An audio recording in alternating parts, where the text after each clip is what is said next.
对华贸易逆差持续，对美贸易顺差扩大，韩国下一步如何走基本确定了。1月1日，据韩国产业通商资源部和韩国关税厅表示，韩国2023年出口额总计6327亿美元，比2022年下降 7.4%， 进口额下降 12.1% 至6427亿美元，进口超过出口，全年贸易逆差 99.7亿美元。虽然低于2022年的 477.9亿美元，但仍无法摆脱赤字。出口下滑是由第一大市场中国造成的。2023年对华出口同比下降 19.9%， 自2022年6月以来，连续19个月持续负增长。此后，韩中贸易自1992年建交以来，31年来首次出现180亿美元逆差。2018年之前，与中国贸易顺差排名第一。2021年排名第3 ，2022年跌至第22位，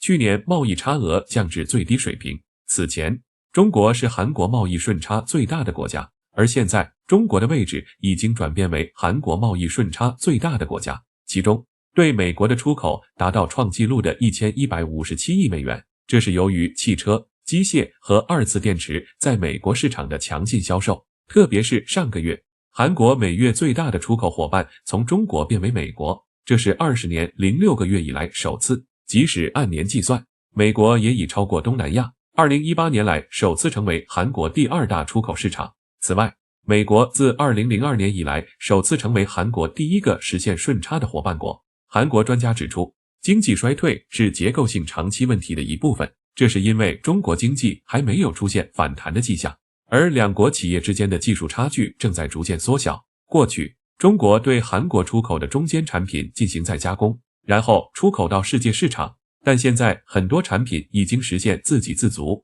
这意味着韩国可供出售的产品越来越少。据韩国国际贸易协会统计，去年上半年进口1万美元以上的9308种商品中，有4030种商品从中国进口，占 43.3%。其中2113种商品对华依存度达到 70% 以上。随着韩国二次电池产业的发展，越来越多的核心材料从中国采购。延世大学经济学院名誉教授金钟直表示，韩中贸易已从互补结构转变为竞争结构，只有放宽对新兴产业企业的管制，推进结构性改革，才能在竞争中获胜。仁和大学能源资源工程系客座教授康中久表示，我们需要将 70% 以上依赖进口的产品的价值逐步降低20至30个百分点，以实现多元化。从项目来看，虽然第一大出口项目半导体经历了负增长，但汽车显然已经巩固了其第2位，并正在推动整体出口。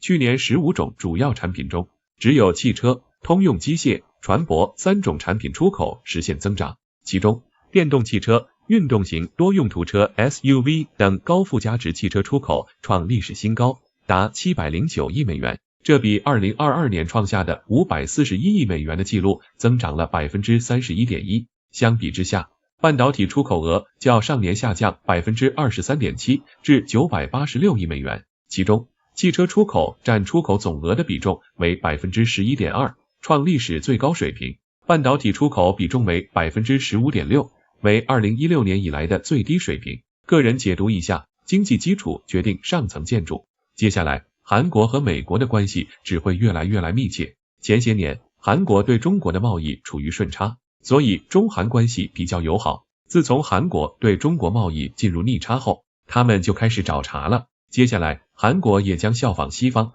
降低对中国产品的依赖。他们的专家学者已经开始在呼吁和呐喊了。越来越多的国家对我们筑起高高的城墙，我们原本供应全世界的产能，单靠自己很难消化的，我们又该如何破局？欢迎大家在评论区留言。